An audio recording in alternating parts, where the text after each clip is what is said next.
So our next step is going to be to add functionality so that when a user selects a composer from the table, we'll take them to the composer details where they can see the individual content or the individual fields of that composer they've selected. So we'll go ahead and go back over to Visual Studio Code. We'll stop our server, and then we want to generate a new composer component, and that component is going to be called Composer Details.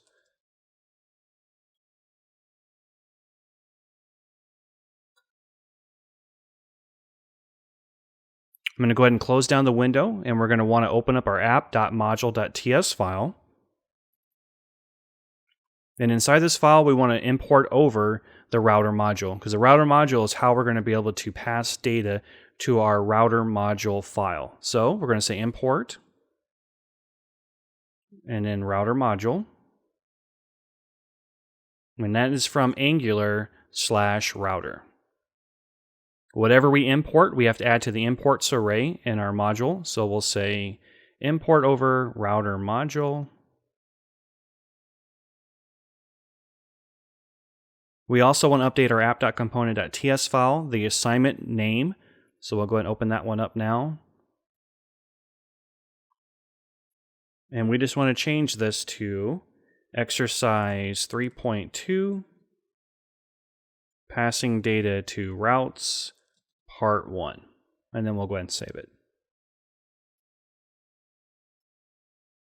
With our component generated, let's go ahead and open up the router module. So app-routing.module.ts file. We want to import over the composer details component, and then we want to add a new path for that component.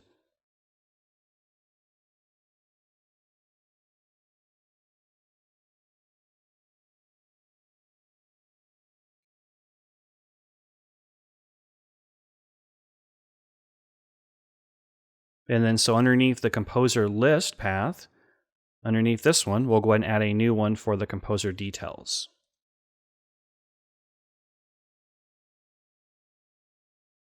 So we'll give this a path, and we'll say composer details, and then we'll say composer ID.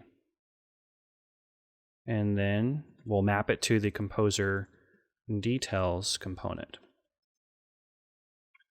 You may notice a new entry into the path, and it says colon and then some name. This is actually a placeholder for the value we pass over in the route. So if I visit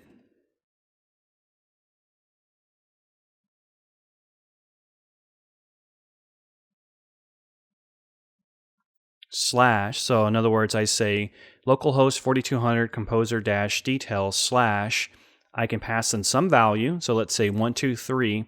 This is actually going to take me to this path here.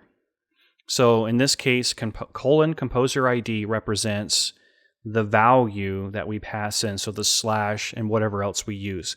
This could be a string or numerical value. I could say ASDF, and it's still going to navigate to this path we have defined here in our router module.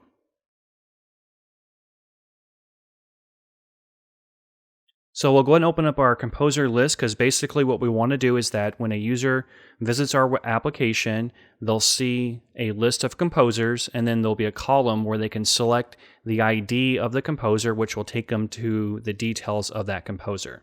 So I'm going to open up the composer-list.component.html file.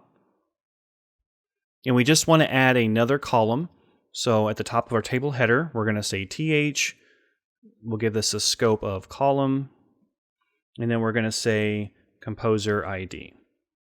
And then our body, we're going to add another table data, and this one is going to be scope row.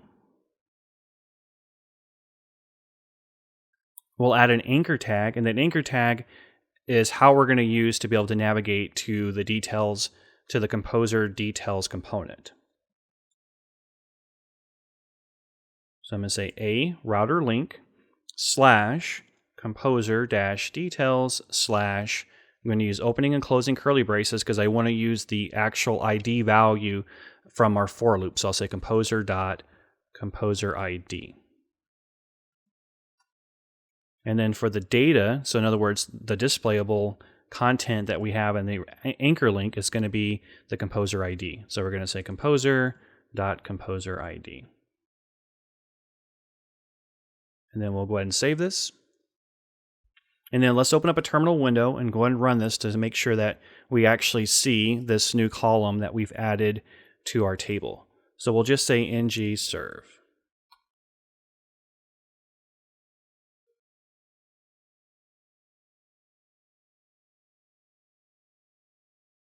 All right, so if I go back over to the browser, we refresh the screen, we should see another row, and that one's going to be another column, which is called Composer ID with the actual Composer ID values.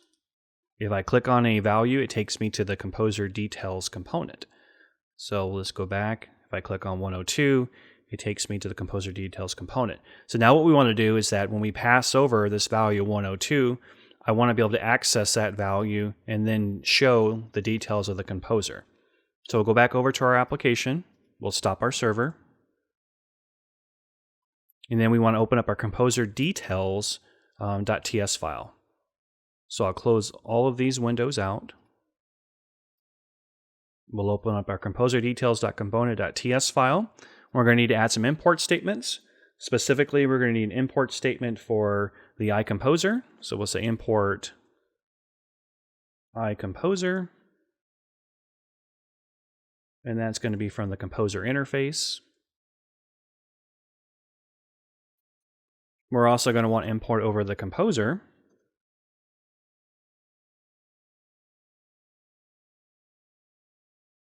And that's from the composer class.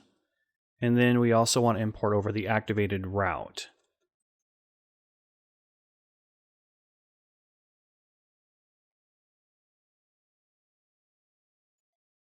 And that's going to be from the router @Angular/router. Okay, inside the body of our component, we're going to want to add a field called Composer ID of type number. And then we also want to add one for composer, and that's going to be of iComposer.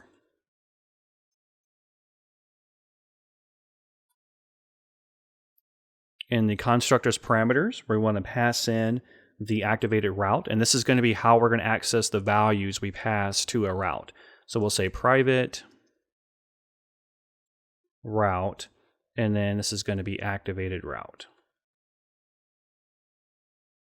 In the body of the constructor, we're going to call the param.map.get function to be able to access that value we passed in the parameter or inside the browser to access that component.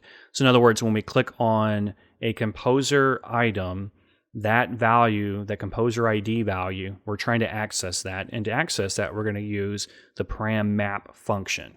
So we're going to say this.composer ID equals, we're going to say parse int, and then we'll say this.route.snapshot.parammap.get, and then we're going to say composer ID. So what do? We imported over the activated route, and we're using that activated route to be able to access the value inside the path of our router file. And in this case, we're saying composer ID. Composer ID aligns with the composer ID that we added to our app routing module. Underneath this, we're going to add an if statement just to check to make sure the composer ID actually has a value. So we'll say if composer ID, and just make sure you put this.composer ID. So in other words, if we actually are able to get a value from the path, we're going to call this.composer equals, we'll call our composer class, and we'll specifically call the getComposer function. So we'll say new composer dot getComposer, and then we're going to pass in this.composer ID. Now if you remember, the composer class that we created has a function called getComposer. The getComposer accepts a composer ID as a parameter. It loops over the composer array, and then it has an if statement that checks if the looped over element .composer ID equals the pass-in composer ID. So in other words, as it loops over the array of composers, it's checking for the composer ID and whether or not it matches the passed-in composer ID. So let's go ahead and save this. Now all we need to do is update our HTML code so that we can show the contents of the composer object that we just called from the getComposer function. So I'll go ahead and clear out this, and we're going to add a simple bootstrap unordered list to show each of the field values from the composer object. So we'll say div class row. We'll say div class column, and this one's going to be a 12 column. So we'll say column small 12. Then we're going to have an unordered list. So we say ul class, and this is going to be a list group.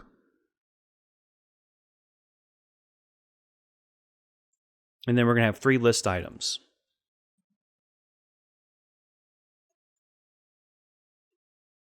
First one is going to be composer ID. We'll use the open and closing curly braces, the double ones, to be able to access the composer ID value.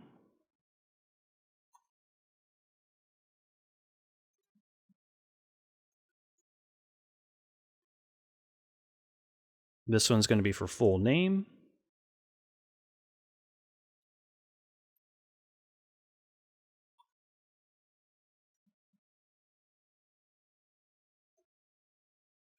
And this last one's going to be for genre.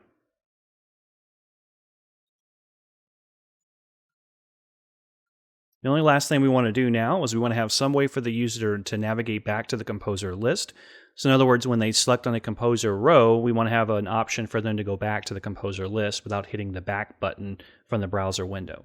So I'll add a line break, and then I'm going to add an anchor tag. And that anchor tag is going to be how we'll allow new users to navigate back to the composer list.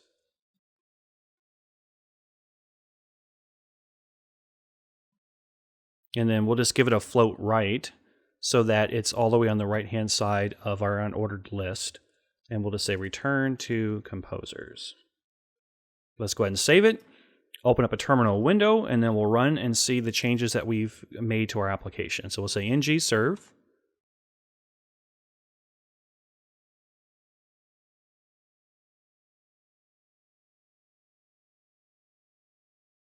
All right, it's finished loading, so let's go and open up our browser window. We'll go back to the home page. We see our list of IDs. Our title has been updated correctly.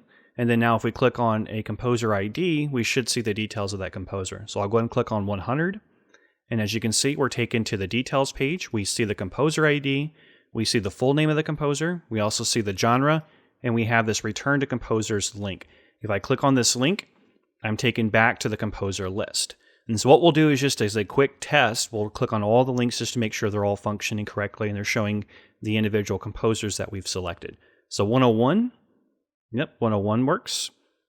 102 works correctly. 103 works correctly. And 104, looks like 104 works correctly.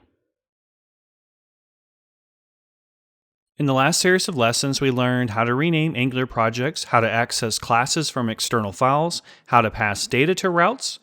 In our next lessons, we'll be learning how to add routing to an existing project, how to create a sign-in form, and how to pass data to components using query params. Thanks for watching.